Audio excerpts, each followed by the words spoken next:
Colonel Sophia ഖുറേഷിയെ അധിക്ഷേപിച്ച BJP മന്ത്രി ഭീകരവാദികളുടെ സഹോദരിയാണ് Sophia Qureshi എന്ന മധ്യപ്രദേശിലെ ബിജെപി മന്ത്രി വിജയ് ഷാ. ഇൻഡോറിലെ പ്രസംഗത്തിലാണ് വിജയ് ഷായുടെ പരാമർശം.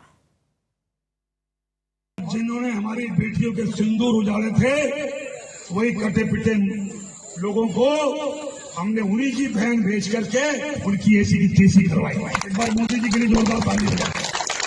उन्होंने कपड़े उतार के हमारे हिंदुओं को मारा और मोदी जी ने उनकी बहन को उनकी ऐसी की तैसी करने हमारे जहाज से उनके घर.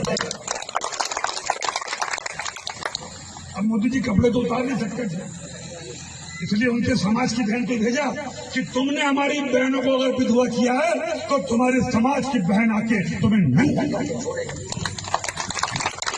देश का सम्मान, मान सम्मान और हमारी बहनों का सुहाग का बदला तुम्हारी जाति की समाज की बहनों को पाकिस्तान भेज करके अगर कोई ले सकता है.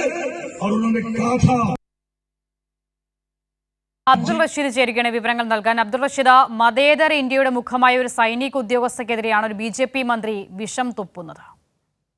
അസിത, തീർച്ചയായും അങ്ങനെ തന്നെയാണ്. ഓപ്പറേഷൻ സിന്ദൂറിൽ സുപ്രധാന പങ്ക് വഹിച്ചിട്ടുള്ള കേണൽ സോഫിയ ഖുറേഷിയെയാണ് ഇപ്പോൾ ബിജെപിയുടെ മന്ത്രി അധിക്ഷേപിച്ചിരിക്കുന്നത്. പ്രധാനമായും ഭീകരവാദികളുടെ സഹോദരിയാണ് കേണൽ സോഫിയ ഖുറേഷി എന്നാണ് ഇപ്പോൾ മധ്യപ്രദേശിലെ ബിജെപി മന്ത്രി കൂടിയായിട്ടുള്ള വിജയ് ഷാ അധിക്ഷേപിച്ചിരിക്കുന്നത്. ഇൻഡോറിൽ നടന്നിട്ടുള്ള പ്രസംഗത്തിനിടെയായിരുന്നു ഇത്തരത്തിലൊരു വിദ്വേഷ പരാമർശം ഈ മന്ത്രിയുടെ ഭാഗത്തും ഉണ്ടായിട്ടുള്ളത്.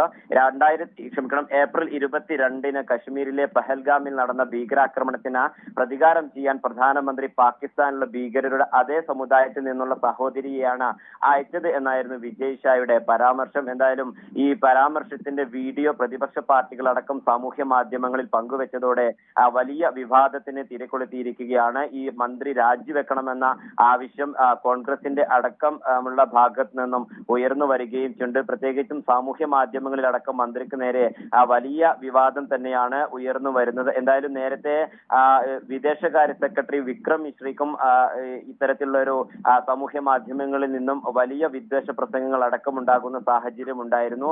ഇതിന് പിന്നാലെയാണ് ഇപ്പോൾ കേണൽ സോഫിയക്കെതിരെയും ഇത്തരത്തിൽ ഈ സാമൂഹ്യ മാധ്യമങ്ങളിൽ അടക്കം വലിയ വിദ്വേഷങ്ങൾ ഉണ്ടാകുകയും പിന്നീട് ബിജെപി നേതാവിന്റെ ഭാഗത്ത് നിന്നും ഇത്തരത്തിലൊരു അധിക്ഷേപവും ഉണ്ടായിട്ടുള്ളത്. ശരി, ബിജെപിയുടെ വികൃതമായ മുഖം എത്രമാത്രമാണെന്നൊരു ഉദാഹരണം കൂടിയായി വിജയ് ഷാ മാറുന്നുണ്ട്. അബ്ദുൾ റഷീദാണ് വിവരങ്ങൾ നൽകിയത്.